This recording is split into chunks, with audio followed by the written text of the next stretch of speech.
नमस्कार मित्रांनो, stock trading Marathi या यूट्यूब चॅनलवरती आपले सहर्ष स्वागत आहे. मित्रांनो, आज आपण ट्रेडिंगमधील पहिला प्रकार इक्विटी ट्रेडिंग पाहणार आहोत. ट्रेडिंगमध्ये मित्रांनो इक्विटी ट्रेडिंग, करन्सी ट्रेडिंग आणि कमोडिटी ट्रेडिंग असे एकूण 3 प्रकार पडतात. त्यामधील आज आपण हा इक्विटी ट्रेडिंग हा प्रकार पाहणार आहोत. इक्विटी ट्रेडिंगमध्ये शेअर खरेदी विक्री करणे म्हणजे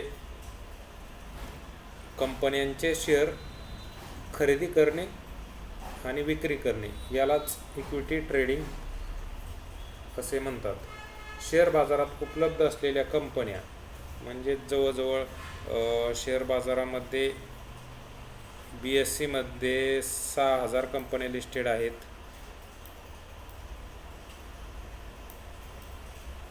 आणि NSE नॅशनल स्टॉक एक्सचेंजवरती जवळजवळ 2200च्या वरती लिस्टेड आहेत.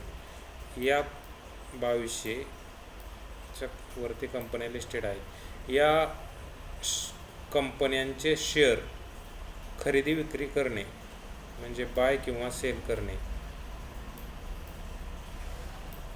बाय किंवा सेल करणे यालाच इक्विटी ट्रेडिंग असे म्हणतात. उदाहरणार्थ आपण पाहतो रिलायन्स, बजाज,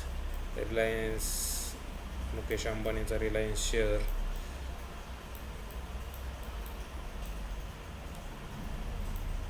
बजाज अशा प्रकारच्या अनेक कंपन्या शेअर बाजारात लिस्टेड आहेत.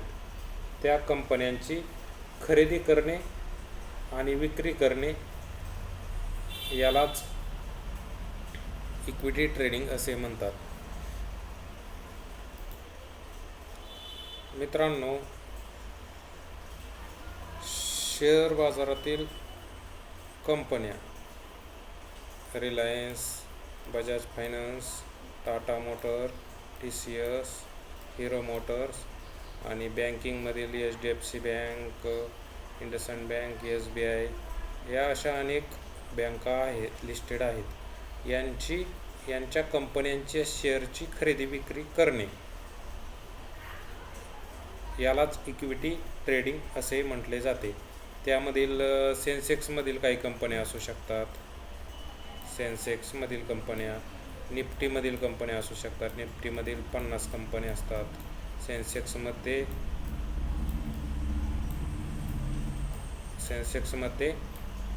30 कंपन्या, निफ्टीमध्ये 50 कंपन्या असतात.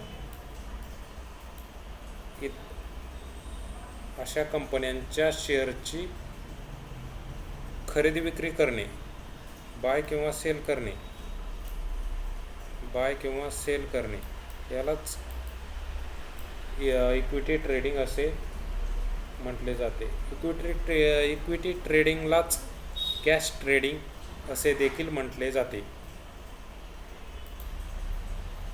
मित्रांनो, इक्विटी ट्रेडिंगमध्ये सुद्धा 2 प्रकार पडतात. ते पुढील प्रमाणे इंट्राडे ट्रेडिंग आणि डिलिव्हरी ट्रेडिंग असे प्रमुख 2 प्रकार इक्विटी ट्रेडिंगमध्ये पडतात.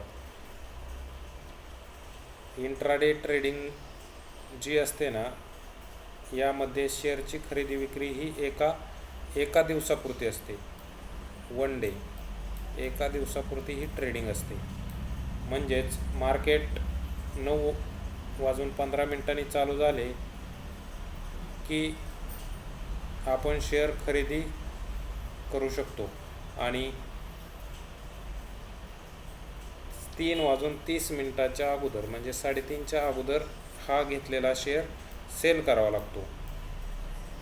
म्हणजे एकाच दिवसात खरेदी विक्री करणे यालाच इंट्राडे ट्रेडिंग असे म्हणतात.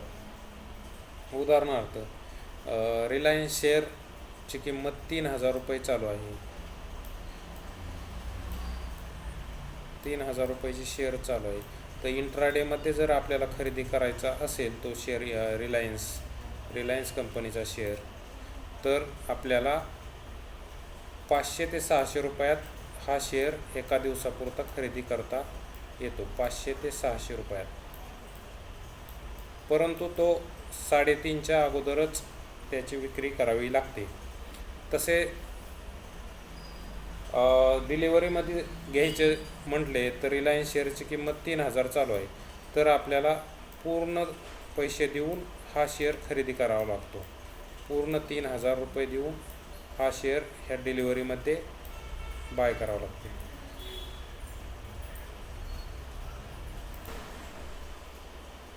पूर्ण 3,000 रुपये देऊन डिलिव्हरीमध्ये आपल्याला रिलायन्स हा शेअर बाय करावा लागेल. आणि परंतु याचा एक फायदा असतो की हा डिलिव्हरीमध्ये घेतलेले शेअर आपण आज घेतला, आज बाय केला तर आजही विकू शकतो आणि पुढील काही दिवसांनी, महिन्यांनी, 2 महिन्यांनी, वर्षांनी, 10 वर्षांनी कधीही आपल्याला हा सेल करता येतो. परंतु यामध्ये आपल्याला पूर्ण पैसे द्यावे लागतात. इक्विटी ट्रेडिंग, आज आपण पाहिले की इक्विटी ट्रेडिंग, त्याच्यामध्ये आपण इक्विटी ट्रेडिंग म्हणजे कंपन्यांच्या शेअरची देवाणघेवाण किंवा खरेदी विक्री करणे, यालाच इक्विटी ट्रेडिंग म्हणतात. त्यामधील आपण प्रमुख 2 प्रकार पाहिले, इंट्राडे ट्रेडिंग आणि डिलिव्हरी ट्रेडिंग. इंट्राडे ट्रेडिंगमध्ये आपण पाहिले की आज शेअर खरेदी करायचा आणि आजच विकायचा. डिलिव्हरीमध्ये आपण पाहिले की एकदा शेअर खरेदी केला आपण कधीही विकू शकतो. आज आपण 3,000ला बाय केला, उद्या जर त्याची किंमत 4,000 झाली तर 4,000ला आपण शेअर विकू शकतो. त्यामधील 3 आणि 4,000मधील 1,000 रुपये डिफरन्स हा आपला प्रॉफिट असेल. मित्रांनो, असेच शेअर मार्केटची माहिती आपण पाहत राहणार आहोत. तुम्हाला आजचा व्हिडिओ कसा वाटला हा मला कमेंटमध्ये सांगा आणि माहिती आवडली असेल तर लाईक, शेअर आणि सबस्क्राईब करा. तसेच नवनवीन व्हिडिओ बघायला मिळतील तुम्हाला. Thanks for watching. जय हिंद, जय महाराष्ट्र.